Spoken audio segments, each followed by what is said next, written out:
नमस्ते साथियों। गेंजेड लर्निंग गुरुजी प्लेटफॉर्म में आप लोग का हार्दिक स्वागत है। बहुत अभिनंदन है क्योंकि आज जो क्लास लाए हैं आपके लिए वह है बिहार सामान्य ज्ञान।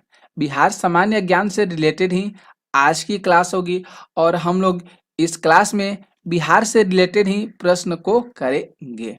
तो ये जो क्लास रखी गई है बिहार शिक्षक भर्ती के लिए बहुत इम्पोर्टेंट क्लास रखी गई है। ओके, तो आइए हम लोग अपने प्रश्न को स्टार्ट करते हैं क्योंकि कम समय है और कम समय में जितना ज़्यादा हम लोग प्रश्नों को करेंगे वह उतना ही ज़्यादा जो होगा हम लोग के लिए बेनिफिट होगा। तो आइए हम लोग अपने पहले नंबर प्रश्न को देखते हैं। देखिए पहला प्रश्न, यहाँ पे जो पहला प्रश्न है कि बिहार के लिए एक लगान परिषद यानी रेवेन्यू का लीजिए रेवेन्यू काउंसिल ऑफ पटना का गठन कब हुआ था। अच्छा सा ये प्रश्न है कि बिहार के लिए एक लगान परिषद यानी रेवेन्यू काउंसिल ऑफ पटना का गठन कब हुआ था। तो यहाँ पे अगर बात करें राइट आंसर जो यहाँ पे हो रहा है सही, ए ऑप्शन जो है यहाँ पे सही हो रहा है 1770 ईस्वी में। 1770 ईस्वी में रेवेन्यू काउंसिल ऑफ पटना का गठन हुआ था और उसके बाद 1781 ईस्वी में 1781 ईस्वी में बिहार राज्य जो है उस समय जो है बिहार राजस्व के रूप में वह चेंज हो गया था, राजस्व के रूप में बदल गया था। कब? तो 1770 में तो इसका गठन हुआ था और 1781 में ये जो है बिहार राजस्व प्रमुख के रूप में बदल गया था। क्लियर है? आगे देखिए दूसरे प्रश्न को। यहाँ पे जो दूसरा प्रश्न है कि अंग्रेजों को 1765 में बिहार, इसके बाद दिया है बंगाल और उड़ीसा की दीवानी उपलब्ध कराने में महत्वपूर्ण योगदान था। मतलब जब यहाँ पे ये बात कर रहा है कि जो 1765 में किस अंग्रेज शासक के द्वारा जो है बिहार, बंगाल और उड़ीसा की जो दीवानी है उसको उपलब्ध कराने में वो लोग जो है अपना योगदान दिया था। कौन सा शासक है? तो यहाँ पे जो ए ऑप्शन हो रहा है ये सही हो रहा है, नवाब मुन्नी दौला। यहाँ पे ए ऑप्शन जो है ये बिल्कुल सही होगा, नवाब मुन्नी दौला। अगस्त 1765 ये वाला जो है अगस्त हो जाएगा यहाँ पे और 1765 डेट आप लोग जरूर साथ में याद करते चलिएगा। इलाहाबाद की जो उस समय संधि हो रही थी, जब अगस्त 1765 में इलाहाबाद की संधि के द्वारा बंगाल, बिहार और उड़ीसा की दीवानी प्राप्त हुई थी और उस समय बात करें तो बक्सर के युद्ध ने भी बंगाल की जो है स्वायत्तता को वह क्या किया था, समाप्त कर दिया था गया था। ओके, तो नवाब मुन्नी दौला जो है यहाँ पे राइट आंसर हो रहा है। ओके, तीसरे प्रश्न को देखिए। तीसरा जो प्रश्न है कि सम्राट शाह आलम द्वितीय ने ईस्ट इंडिया कंपनी को बंगाल, बिहार और उड़ीसा की दीवानी प्रदान की। कब? बहुत अच्छा सा प्रश्न है। अभी आप लोग बताएं अगस्त 1765। तो इसमें से देखिए अगस्त वाला तो सारे ऑप्शन दिए गए हैं लेकिन यहाँ पे जो ए ऑप्शन है ये सही होगा, 12 अगस्त 1765। 12 अगस्त 1765 क्योंकि मुगल सम्राट शाह आलम द्वितीय ने 1765 ईस्वी में इंडिया कंपनी को बंगाल, इसके बाद बिहार और उड़ीसा की दीवानी दी थी। ओके, 12 अगस्त 1765। क्लियर है? याद हो जाएगा आप लोग को। आगे देखिए चौथा प्रश्न। चौथा प्रश्न है कि 1770 में बिहार में प्रांतीय परिषद की नियुक्ति की गई। 1770 में बिहार में प्रांतीय परिषद की नियुक्ति की गई तो उसके अध्यक्ष जो थे उस समय कौन थे? तो उसके अध्यक्ष जो थे उस समय जेम्स अलेक्जेंडर। ए ऑप्शन जो है यहाँ पे सही हो रहा है, जेम्स अलेक्जेंडर। 1770 में उस समय जब बिहार में प्रांतीय परिषद की नियुक्ति की गई थी तो उस समय जो अध्यक्ष थे जेम्स अलेक्जेंडर थे। क्लियर है? कोई दिक्कत नहीं है इसमें। आगे प्रश्न देखिए 5 नंबर जो प्रश्न है कि बिहार में धीरज नारायण, सिताब राय और सैमुअल मिडलटन की 3 सदस्यीय परिषद कब बना था? कौन से ईस्वी में ये जो तीनों जो व्यक्ति हैं, ये धीरज नारायण और इसके बाद सिताब राय और सैमुअल मिडलटन, 3 सदस्यीय परिषद का गठन कब हुआ था? ए ऑप्शन सही होगा। 1766 ईस्वी में 3 सदस्यीय परिषद का गठन हुआ था बिहार में 1766 ईस्वी में। ठीक है, तो ध्यान रखिएगा, बिहार प्रशासन की देखरेख में 3 सदस्यीय परिषद की नियुक्ति जो है 1766 ईस्वी में की गई थी, जिसके जो थे सदस्य के रूप में जाने जाने वाले धीरज नारायण, सिताब राय और सैमुअल मिडलटन थे। ओके, देखिए 6 प्रश्न, 6 जो प्रश्न है कि 1761 में बिहार 1761 में बिहार का उप प्रांतीय प्रांतपति बनाया गया था। किसको बनाया गया था? तो राइट आंसर जो होगा यहाँ पे राज वल्लभ को 1761 में बिहार का उप प्रांतपति बनाया गया था। किसको बनाया गया था? याद करिएगा, राज वल्लभ को। क्लियर है? इसके बाद देखिए 7 के बाद आते हैं 7 नंबर प्रश्नों को। देखिए यहाँ पे जो 7 प्रश्न है कि 1767 में ईस्ट इंडिया कंपनी ने राजा राम नारायण को हटाकर किसे बिहार का नायाब दीवान बनाया गया? मतलब नया दीवान बनाया गया, नया दीवान बनाया गया। किसको बनाया गया? तो यहाँ पे ए ऑप्शन जो है सही हो रहा है, राजा सिताब राय को बनाया गया। किसको जो है बिहार का नायाब दीवान बनाया गया था? तो राजा सिताब राय को बनाया गया था। क्लियर है? हो गया। आगे देखिए प्रश्न आते हैं 8 नंबर। यहाँ पे जो 8 प्रश्न है कि बिहार में कब एक लगान परिषद का गठन किया गया, जिसे रेवेन्यू काउंसिल ऑफ पटना के नाम से भी जाना जाता है। आप लोग को जस्ट इस प्रश्न के बारे में हमने डिटेल से पहले नंबर प्रश्न में आप लोग को बताए हैं कि जब रेवेन्यू काउंसिल ऑफ पटना के नाम से जाना जाता है, इसका गठन कब हुआ था? तो 1770 ईस्वी में हुआ था। ए डी ऑप्शन जो है यहाँ पे सही हो रहा है। कब हुआ था? तो 1770 ईस्वी में हुआ था। क्लियर है? ओके, आगे प्रश्न देखिए 9 प्रश्न है कि बिहार में अकाल के जांच हेतु राजस्व कर्मियों को पता लगाने तथा नया बंदोबस्त के लिए कंपनी ने किसे बिहार में भेजा था? तो सर जॉन शोर को जो है बिहार में भेजा गया था। राइट आंसर यहाँ पे सी ऑप्शन सही हो रहा है कि इसको जो है नया बंदोबस्त के लिए कंपनी ने किसको बिहार भेजा था? कौन से कर्मी को? राजस्व कर्मी को। तो सर जॉन शोर को जो है बिहार भेजा गया था। ओके, आगे प्रश्न देखिए 10 प्रश्न है कि धीरज नारायण को हटाकर सिताब राय को कंपनी द्वारा बिहार का नायाब दीवान कब बनाया गया था? बहुत अच्छा सा ये प्रश्न है। धीरज नारायण को उससे हटा दिया गया था और इनके जगह पर सिताब राय को बनाया गया था नायाब दीवान। कब बनाया गया था?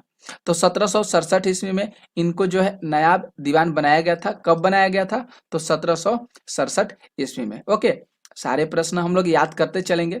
11 प्रश्न है कि पटना में गोलघर का निर्माण क्यों किया गया था? पटना में गोलघर का निर्माण क्यों किया गया था? क्योंकि उस समय जब लड़ाई चल रहा था तो उस समय खाने का बंदोबस्त नहीं था, तो इसलिए अनाज के भंडारण के लिए जो है उस समय गोलघर का निर्माण किया गया था पटना में। ओके, 12 प्रश्न है कि पटना में स्थित गोलघर का निर्माण किस गवर्नर जनरल के काल में हुआ था? तो लॉर्ड कर्नवालिस जहां पे दिखाई दे दे आप लोग उसको सही कीजिएगा। डी ऑप्शन यहाँ पे सही होगा, लॉर्ड कर्नवालिस। क्योंकि उस समय जो जब पटना में जो स्थित अभी गोलघर हम लोग अभी वर्तमान समय में देखते हैं, वह जो है किसके शासन काल में बना था? उस समय कौन सा गवर्नर जनरल रहा था? तो वह था लॉर्ड कर्नवालिस। ठीक है, आगे प्रश्न देखिए 13 जो प्रश्न है कि बिहार में अंग्रेजों द्वारा किए गए प्रशासनिक परिवर्तन के संबंध में क्या सही है? तो अगर हम देखें तो बिहार में फौजीदारी प्रशासन को 1790 तक अपने नियंत्रण में ले लिया गया था। ये सही है। 1866 में सारण जिला को 2 भागों में बांटा गया, यानी एक सारण और दूसरा चंपारण। ये भी बात सही है। और 1875 में तिरहुत को मुजफ्फरपुर और दरभंगा की 2 इकाइयों में विभाजित किया गया। ये भी बात सही है 1875 में। तो यहाँ पे जो डी ऑप्शन हो रहा है उपरोक्त सभी, यह बिल्कुल सही होगा। तो इसलिए क्या सही है? तो सारे जो यहाँ पे विकल्प दिए गए हैं ए, बी और सी, ये तीनों विकल्प सही है। क्लियर है? आगे देखिए 14 प्रश्न। 14 है जो प्रश्न है कि पटना के पहले अंग्रेज मजिस्ट्रेट कौन थे? तो चार्ल्स फ्रांसिस ग्रांट। ये ऑप्शन जो बी हो रहा है ये सही होगा। चार्ल्स फ्रांसिस ग्रांट जो थे उस समय पटना के पहले अंग्रेज मजिस्ट्रेट के रूप में जाने जाते थे। क्लियर है? आगे देखिए 15 प्रश्न। 15 जो प्रश्न है कि बिहार में सोरे के व्यापार का एकाधिकार अंग्रेजों को किसने प्रदान किया था? बहुत अच्छा सा ये प्रश्न है। किसने प्रदान किया था? तो मीर जाफर ने सोरे के व्यापार को एकाधिकार के रूप में जो है अंग्रेजों को प्रदान किया था, मीर जाफर। राइट आंसर यहाँ पे बी ऑप्शन जो है सही हो रहा है। 16 देखिए प्रश्न। 16 प्रश्न है कि बिहार के क्षेत्र में 1757 से अंठावन के मध्य मीर जाफर ने अंग्रेजों का विरोध जो है आरंभ किया था। किसके साथ मतलब किसके मध्य में? तो बात करें तो यहाँ पे राजा राम नारायण भी उस समय थे, पहलवान सिंह भी थे और कामगार खान और सुंदर सिंह उस समय थे। तो डी ऑप्शन यहाँ पे जो है ये सही होगा, क्योंकि ये प्रश्न ही पूछा गया है कि बिहार के क्षेत्र में 1757 से अंठावन के मध्य मीर जाफर एवं अंग्रेज का विरोध जो है आरंभ किया गया था, किसके किसके साथ में मिलकर? तो राजा राम नारायण ने, पहलवान सिंह और कामगार खान और सुंदर सिंह जो है साथ में मिलकर विरोध किया गया था। ठीक है। 17 प्रश्न है कि बिहार के क्षेत्र में 1757 से अंठावन के मध्य, देखिए साथियों ये तो वही क्वेश्चन आ गया है, डी ऑप्शन यहाँ पे सही हो रहा है। 18 प्रश्न देखिए, मीर कासिम ने कहा बंदूकों एवं तोपों की कारखाना की स्थापना की थी? मीर कासिम की बात आया है तो मुंगेर जो जिला है बिहार का, यहाँ पे जो है तोपों की कारखाना जो है यहाँ पे स्थापित किया गया था। कहाँ पे? तो बिहार के एक जिला है मुंगेर, वहां पे मीर कासिम के द्वारा। क्लियर है। आगे प्रश्न देखिए 19। 19 प्रश्न है कि बक्सर का युद्ध कब हुआ था? बक्सर का युद्ध कब हुआ था? तो 22 अक्टूबर 1764। ए ऑप्शन यहाँ पे सही हो रहा है। 22 अक्टूबर 1764 में बक्सर का युद्ध हुआ था। ओके, आगे प्रश्न देखते हैं 20 नंबर। 20 नंबर जो प्रश्न है कि बक्सर के युद्ध में अंग्रेजी सेना का नेतृत्व किसने किया था? बक्सर के युद्ध में अंग्रेजी सेना का नेतृत्व मुनरो के द्वारा किया गया था। बी ऑप्शन जो है यहाँ पे सही हो रहा है, हेक्टर मुनरो। उस समय जो है अंग्रेजी सेना का नेतृत्व किसके द्वारा किया गया था? तो हेक्टर मुनरो के द्वारा किया गया था। 21 प्रश्न देखिए। 21 प्रश्न है कि बक्सर के युद्ध में किसे विजय प्राप्त हुई थी? बक्सर के युद्ध में ईस्ट इंडिया कंपनी को विजय प्राप्त हुई थी। ए ऑप्शन जो है ये सही हो रहा है। बक्सर के युद्ध में ईस्ट इंडिया कंपनी को जो है यहाँ पे जो है विजय प्राप्त हुई थी। और ईस्ट इंडिया कंपनी की स्थापना कब हुआ था? तो ईस्ट इंडिया कंपनी का स्थापना 1600 ईस्वी में हुआ था। ठीक है। आगे प्रश्न देखिए 22। 22 प्रश्न है कि 1781 ईस्वी में बिहार के पटना के आसपास के जो क्षेत्र थे उसमें ब्रिटिश विरोधी संघर्ष में भाग लिया गया था। कौन कौन थे? तो उस समय इकबाल अली खान और नारायण सिंह दोनों व्यक्ति जो थे उस समय साथ में थे। तो सी ऑप्शन यहाँ पे बिल्कुल सही होगा। ए और बी विकल्प जो है दोनों सही हो रहा है। ओके, तो ये दोनों जो थे उस समय ब्रिटिश विरोधी संघर्ष में भाग लिए थे, लड़ाई लड़े थे, इकबाल अली खान और याद करिएगा नारायण सिंह। ठीक है। आगे प्रश्न देखिए 23। 23 प्रश्न है कि पटना नगर पर 24 जून 1763 को किसने अपना अधिकार किया था? पटना नगर पर एलिस ने अधिकार किया था। राइट आंसर ए जो है ये सही हो रहा है। पटना नगर पर 24 जून 1763 को अपना अधिकार किसने किया था? तो एलिस ने किया था। अगला प्रश्न देखिए 24। 24 प्रश्न है कि निम्नलिखित में से किस भारतीय को रॉबर्ट क्लाइव ने बिहार का नायब दीवान नियुक्त किया था? कि कौन से भारतीय को? तो उस भारतीय का नाम है सीताब राय, जिसने रॉबर्ट क्लाइव ने उस सीताब राय को बिहार का नायब दीवान जो है नियुक्त किया था। ओके, याद कर लीजिएगा, बहुत अच्छा सा ये प्रश्न है। 25 प्रश्न है कि 1763 में पटना स्थित अंग्रेजों की फैक्ट्री पर अपना अधिकार किसने किया था? अंग्रेजों की फैक्ट्री पर मीर कासिम ने अपना अधिकार 1763 ईस्वी में किया था। सी ऑप्शन यहाँ पे बिल्कुल सही हो रहा है। ठीक है, सी ऑप्शन यहाँ पे बिल्कुल सही होगा, नवाब मीर कासिम। अगला प्रश्न देखिए 26। 26 प्रश्न है कि अंग्रेजों ने 1620 ईस्वी में बिहार में सर्वप्रथम कहाँ अपनी व्यापारिक केंद्र स्थापित करने का प्रयास किया था? तो ए ऑप्शन जो होगा यहाँ पे बिल्कुल सही होगा, आलमगंज। आलमगंज कहाँ पे है? तो पटना में है। ओके, व्यापारिक केंद्र स्थापित करने का प्रयास कहाँ पे किया गया था 1620 ईस्वी में अंग्रेजों के द्वारा? तो आलमगंज में किया गया था। ठीक है। आगे देखिए 27 प्रश्न। यहाँ पे जो 27 प्रश्न है कि अंग्रेजों की पटना फैक्ट्री का प्रधान जॉब चार्नक कब बना था? अंग्रेजों की पटना फैक्ट्री का जो प्रधान है जॉब चार्नक कब बना था? तो 1664 ईस्वी में बना था। ए ऑप्शन जो है यहाँ पे बिल्कुल सही होगा। कब बना था? तो 1664 ईस्वी में बना था। अगला प्रश्न देखिए, 28 प्रश्न है कि बिहार में डच जो हालैंड या नीदरलैंड के नाम से जानते हैं इस फैक्ट्री की स्थापना कब हुई थी? तो 1632 ईस्वी में इस फैक्ट्री की स्थापना हुई थी। डच फैक्ट्री का स्थापना कब हुई थी? तो 1632 ईस्वी में हुई थी। ओके, आगे प्रश्न देखिए 29 प्रश्न है कि पटना सिटी में डेन लोगों ने अपनी फैक्ट्री कब स्थापित की थी? डेन लोगों ने अपना फैक्ट्री कब स्थापित की थी? तो 1774 ईस्वी में स्थापित करी थी। कब स्थापित करी थी? तो 1774 ईस्वी में। ठीक है, आगे प्रश्न देखते हैं 30 नंबर। यहाँ पे जो 30 प्रश्न है कि किस यात्री ने पटना को मुगल साम्राज्य का दूसरा सबसे बड़ा नगर और उत्तरी भारत का सबसे बड़ा व्यापारिक केंद्र बताया है? उस मुगल साम्राज्य के जो शासक हैं उनका नाम क्या है? तो तैवेरनियो जो है, डी ऑप्शन ये बिल्कुल सही हो रहा है। यहाँ पे तैवेरनियो ने, यही जो मुगल साम्राज्य का शासक था, इसने बताया था कि मुगल साम्राज्य का दूसरा बड़ा नगर और उत्तरी भारत का सबसे बड़ा व्यापारिक केंद्र माना जाता है पटना को। ये किसने बताया था? तवेरनियों ने बताया था। ओके, 31 प्रश्न देखिए। 31 जो प्रश्न है कि वर्तमान में पटना कॉलेज की उत्तरी इमारत जो है इमारत डच फैक्ट्री थी। वर्तमान में गुलजार बाग स्थित गवर्नमेंट प्रिंटिंग प्रेस थे। ये बताइए। तो यहाँ पे जो अंग्रेज फैक्ट्री हो रहा है ये बिल्कुल सही हो रहा है। बी ऑप्शन जो है यहाँ पे सही होगा। ठीक है, 32 नंबर देखिए प्रश्न। 32 प्रश्न है कि पलासी के युद्ध जो हुआ था 1757 के उपरांत बिहार का उप नवाब जो था उस समय कौन था? तो मीरन था। कौन था उस समय जो नवाब था? तो उस समय नवाब जो था वो मीरन था। यहाँ पे देखिए 33 प्रश्न करे कि बंगाल के किस नवाब ने मुंगेर को अपनी राजधानी बनाया था? तो मीर कासिम ने उस समय बंगाल के नवाब था मीर कासिम। इन्होंने मुंगेर को अपनी राजधानी बनाया था। किसने? तो मीर कासिम ने। अगला प्रश्न देखिए 34 प्रश्न है कि बिहार आने वाला पहला अंग्रेज यात्री कौन था? तो रॉल्फ फिच जो है, याद कीजिएगा, ए ऑप्शन यहाँ पे सही हो रहा है। रॉल्फ पिच जो था, यहाँ पे पिच कर लीजिएगा, फिच नहीं पिच होगा। बिहार आने वाला पहला अंग्रेज यात्री माना जाता है। 35 प्रश्न है।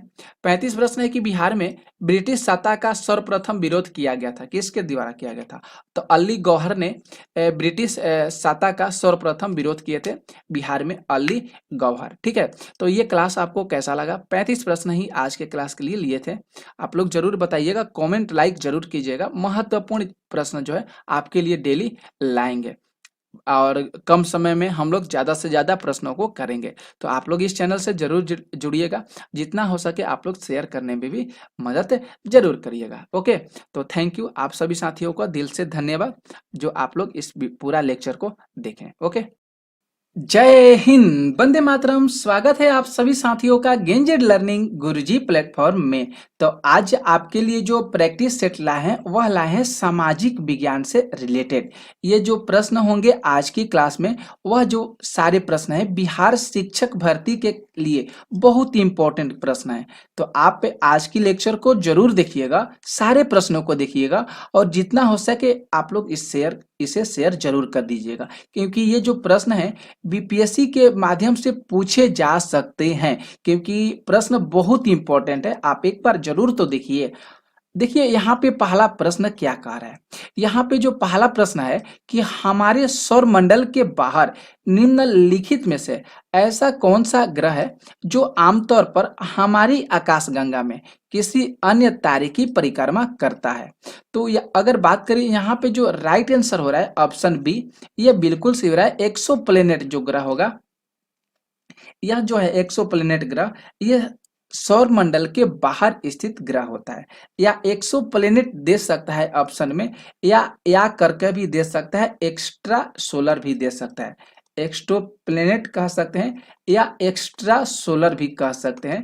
ये भी आपको ऑप्शन में दे सकता है, तो ध्यान रखना होगा आप लोग को। ओके, तो ये जो होंगे एक्सोप्लैनेट कह सकते हैं या एक्स्ट्रा सोलर कह सकते हैं, ये सौरमंडल के बाहर स्थित ग्रह होते हैं।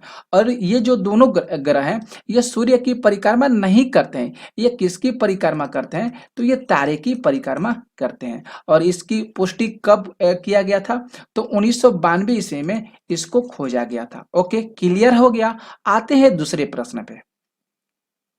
यहाँ पे देखिए दूसरा प्रश्न। दूसरा जो प्रश्न है कि निम्नलिखित में से कौन सा गैलीलियन चंद्रमा है जिसे 1610 में इटली के खगोल शास्त्री गैलीली ने घर में बनी दूरबीन का उपयोग करके देखा था? कौन सा था? तो अगर यहाँ पे सी ऑप्शन जो है बिल्कुल सही है, गैनीमेड को देखा था अपनी दूरबीन की सहायता से।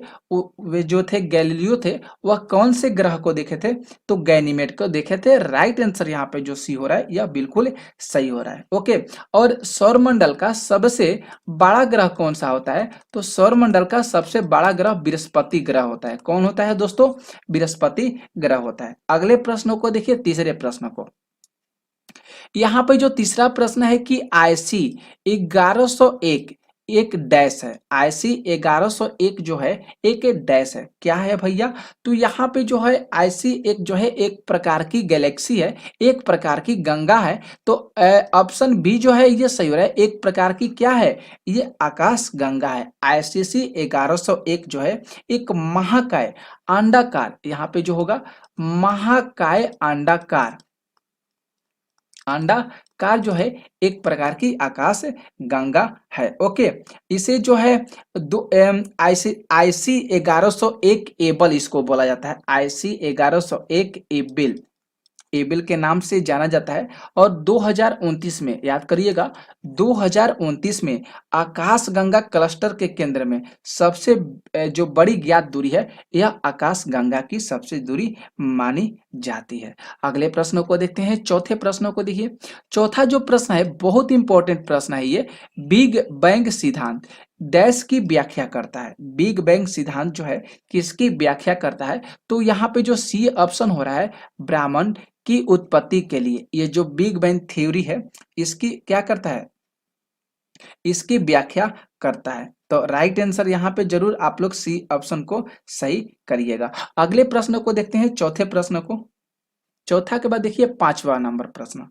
यहाँ पे जो 5 नंबर प्रश्न करे कि तारे का वर्ण निम्नलिखित में से किसका सूचक होता है? तो जो तारे का वर्ण होता है वह टेम्परेचर के लिए सूचक होता है। राइट आंसर यहाँ पे जो सी होगा यह बिल्कुल सही होगा। किसके लिए सूचक होता है? तो जो सितारे का रंग होता है, जो तारे का वर्ण होता है, वह तापमान पर निर्भर करता है। भिन्न भिन्न प्रकार के जो रंग इसमें प्रदर्शित होते हैं, तो वह बोल सकते हैं कि वह जो है तापमान पर निर्भर करते हैं। ओके, अगर मान लेते हैं एक एग्जाम्पल के तौर पर अगर बात करें कि यदि मान लेते हैं कोई एक तारा है जो लाल रंग का दिखाई देता है, कोई एक तारा है जो लाल रंग का दिखाई देता है, तो उसका टेम्परेचर कितना मानते हैं? तो 3000 केल्विन होगा। कितना होगा दोस्तों? तो 3000 केल्विन होगा। ये इसी तरह अगर बात करें वास्तव में, तो ये जो प्रक्रिया तारा होगा यह उत्सर्जित ऊष्मीय तरंगों पर क्या करेगा? निर्भर करता है। किस पर निर्भर करेगा? तो तरंगों पर निर्भर करेगा। अगले प्रश्नों को देखते हैं। 6 नंबर प्रश्नों को देखिए।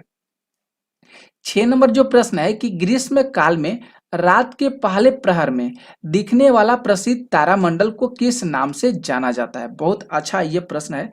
तो इस तारामंडल को जो है सप्तर्षि तारामंडल के नाम से जाना जाता है। डी ऑप्शन जो है यहाँ पे बिल्कुल सही हो रहा है, क्योंकि सप्तर्षि जो तारामंडल है यह पृथ्वी के उत्तरी गोलार्ध में स्थित है। कौन से गोलार्ध में स्थित है दोस्तों? तो ये पृथ्वी के उत्तरी गोलार्ध में स्थित है। और ये रात्रि में दिखने वाला एक जो है तारा मंडल है। रात्रि में ये जो है ये दिखा जाता है।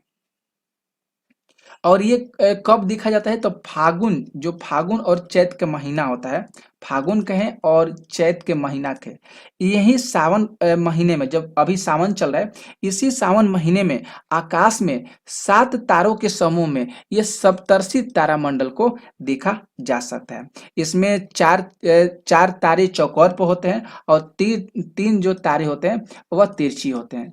ओके, आप लोग देख लीजिएगा। 7 नंबर प्रश्न पे आते हैं। देखिए 7 नंबर प्रश्न, 7 जो प्रश्न है कि ब्रह्मांड है के अध्ययन को डैश के नाम से जाना जाता है। तो इसको जो है कॉस्मोलॉजी के नाम से जाना जाता है।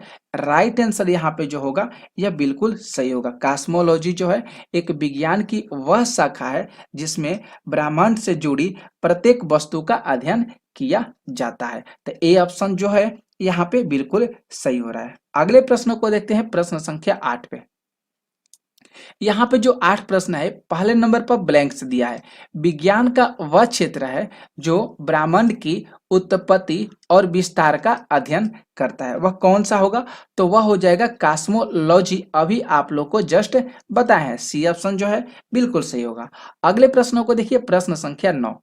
यहाँ पे जो 9 प्रश्न कर है कि हमारे सौर मंडल का सबसे निकटतम तारा कौन सा है? सबसे निकटतम तारा की बात किया है तो वह हो जाएगा प्रोक्सिमा सेंटोरी हो जाएगा। ऑप्शन जो है ये सी ऑप्शन बिल्कुल सही होगा। प्रोक्सिमा सेंचुरी होता है, सेंटोरी होता है। ओके, तो सी ऑप्शन यहाँ पे बिल्कुल सही होगा। प्रोक्सिमा सेंटोरी यह जो है सूर्य का निकटतम तारा माना जाता है। सूर्य का निकटतम तारा जो है किसे माना जाता है? तो प्रोक्सिमा सेंचुरी को माना जाता है। जो सूर्य से कह सकते हैं कितना दूर पे है? तो सूर्य से 4.3 प्रकाश वर्ष क्या है? दूर है। और प्रकाश वर्ष की जो मात्रा होती है वह क्या होती है? दूरी होती है। इस चीज को ध्यान में आप लोग जरूर रखिएगा। 10 प्रश्नों को देखिए। 10 जो प्रश्न है कि निम्नलिखित में से कौन सा तारा सूर्य के सबसे नजदीक है? तो अभी जस्ट बताया है प्रोक्सिमा जो सेंटोरी है ये सूर्य के सबसे नजदीक ग्रह जो है, नजदीक तारा माना जाता है। 11 प्रश्नों को देखिए। 11 जो प्रश्न है कि खगोल भौतिकी के संदर्भ में निम्नलिखित में से वह कौन सा शब्द का प्रयोग किया गया है जो किसी हैबिटेबल जोन के लिए किया जाता है? अर्थात कह सकते हैं कि किसी तारे से दूरी की रेंज जहां पानी को तरल अवस्था में रहने के लिए उचित तापमान हो, उससे किस नाम से जाना जाता है? तो राइट आंसर यहाँ पे जो हो रहा है Goldilocks zone. Option D बिल्कुल यहाँ पे सही हो रहा है। गोल्डी लॉक्स जोन जिसे जो है हैबिटेबल जोन के नाम से जाना जाता है। ओके, और ये जो होता है एक तारे के चारों ओर वह क्षेत्र को बनाता है जहां पृथ्वी जो है किसी भी ग्रह की सतह को ना तो बहुत ठंडी कर सकती है और ना ही बहुत गर्म कर सकती है। ओके, तो यहाँ पे डी ऑप्शन बिल्कुल सही हो रहा है। अगले प्रश्नों को देखिए, 12 प्रश्न। 12 जो प्रश्न है कि तारा मंडल सप्तऋषि को पश्चिम निवासी किस नाम से जानते हैं? जो तारा मंडल है सप्तऋषि, इसको पश्चिमी जो निवासी हैं इसे किस नाम से जाने जाते हैं? तो इसे बिग डीपर के नाम से जानते हैं। सी ऑप्शन जो है यहाँ पे बिल्कुल सही हो रहा है, क्योंकि सप्तऋषि जो तारा मंडल है ये उत्तरी गोलार्ध में स्थित है। कौन से गोलार्ध में स्थित है? तो ये उत्तरी गोलार्ध में स्थित है और रात्रि में ये दिखाई देता है। ओके, अगले प्रश्नों को देखिए, 13 नंबर प्रश्नों को। यहाँ पे जो 13 प्रश्न है कि यदि कोई तारा सूर्य से बड़ा है किंतु उससे 2 गुना बड़ा नहीं है तो वह जो है डैश में परिवर्तित हो जाता है। मतलब यहाँ पे ब्लैंक्स दे दिया और पूछा जा रहा है यह किसमें परिवर्तित हो जाता है? तो यह पल्सर के रूप में परिवर्तित हो जाता है। ये ऑप्शन जो है बिल्कुल यहाँ पे सही हो रहा है, क्योंकि जो तारा है सूर्य से लाखों गुना बड़े हैं। सूर्य से जो है तारा जो है बहुत लाखों गुना कह सकते हैं।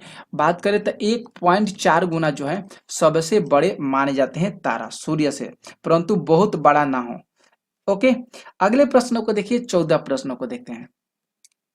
यहाँ पे जो 14 प्रश्न है कि गैस, धूल और अरबों सितारों वाले विशाल संग्रह को क्या कहा जाता है? तो यहाँ पे जो राइट आंसर सी हो रहा है ये बिल्कुल सही होगा, आकाश गंगा कहा जाता है।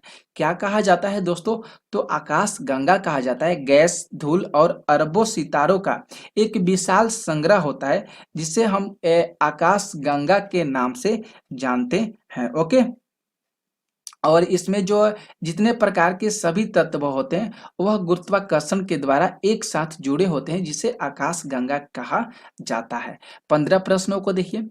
15 जो प्रश्न है कि घटकों के बीच गुरुत्वाकर्षण द्वारा भारी मात्रा में एक साथ एकत्र हुए तारे, धूल और गैसों को क्या कहा जाता है? तो जस्ट अभी आप लोग को बताएं क्या कहा जाता है, तो आकाश गंगा कहा जाता है। देखिए साथियों, यहाँ पे प्रश्न घुमा फिरा कर पूछा जा रहा है। यहाँ पे देखिए कैसे प्रश्न पूछा गया है। यहाँ पे गैस, धूल और अरबों सितारों की जो विशाल संग्रह है उसे आकाश गंगा के रूप में जानते हैं, ये भी पता हो गया। और यहाँ पे क्या कहा है कि जो घटकों के बीच गुरुत्वाकर्षण द्वारा भारी मात्रा में एक साथ जो एकत्र हुए, जो तारे हुआ, धूल हुआ और गैस हुआ, इसी को क्या कहा जाता है? तो इसी को भी आकाश गंगा के रूप में जाना जाता है। ओके, आगे देखिए 16 नंबर प्रश्न को। 16 जो प्रश्न है कि निम्नलिखित में से कौन सी हमारी निकटतम ज्ञात आकाश गंगा है? जो हमारे सबसे निकट जो है आकाश गंगा कौन सी है?